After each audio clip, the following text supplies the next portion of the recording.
Hello, I'm Paul Leeland, and I'm the Bishop of the Western North Carolina Annual Conference. I want to thank the members of the PPR Committee and the SPRC committees for taking the time to look at this video. And I want to thank you, secondly, for your service to your local congregations, and also to thank you for interpreting the mission of the church to the entire congregation, which is one of your primary responsibilities. My role as a bishop of the church is to travel the connection to which I'm assigned, preaching and teaching the faith of Jesus Christ. It's to convene the churches for mission, to accomplish ministries that no individual church could do by themselves, and it's to ordain all the clergy, and then finally to appoint the clergy to the congregations. One of the things that is unique about our United Methodist family is that in making appointments to congregations, we still use a biblical model. When you read Acts 13, the church at Antioch, it says that after worshiping and praying and fasting, they laid hands on them and they sent them off.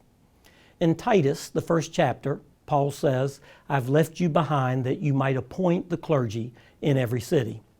We do not wait for congregations to say, we want Peter, Paul, James, or John, or Ruth or Naomi to be our pastor. We lay hands on them and we send them off. And that means that every year, all of our clergy are reflected upon in terms of where they can best serve the entire conference. When clergy are ordained, they were ordained in order to serve the church. And that means that what's unique about United Methodist clergy is that we have found a way to get ourselves out of the way, where we don't say we prefer to live in a particular place or we only want to stay in a particular community. But we say when we're ordained, I will serve the church wherever the church needs me. This year is going to be a very unusual year, which is why I've invited you to be a part of this conversation. And that is that we have over 60 individuals that have already requested to retire, which means that those congregations are awaiting appointments to serve their churches. As the superintendents gather with me to make these appointments, just to share two of the core values that we use to guide our appointment making is, first of all, that the mission of the church is our first priority. It's not about any individual clergy. It's not about specific needs. It's the mission of the church that are our first priority. And secondly, you cannot do enough consultation, which is my way of saying to the superintendents that we recognize that consultation is an ongoing process.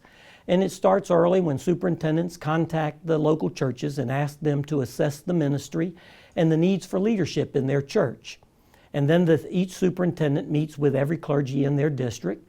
And finally, superintendents will follow up with laity and lay leadership of the local congregations before we actually begin to reflect on who the pastor is that can best serve that congregation. While your responsibility is to represent your congregation and to reflect on the mission of your local church, my responsibility and that of the district superintendents is to balance the 1,100 plus churches that we have that make up the Western North Carolina Conference.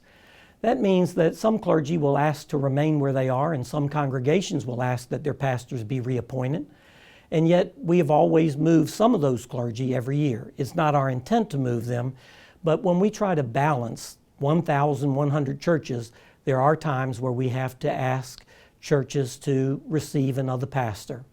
And so what I want to do is invite you to join me in the prayer that I've been praying for our cabinet and for our conference, which is taken from the first few verses of chapter 11 of the book of Isaiah.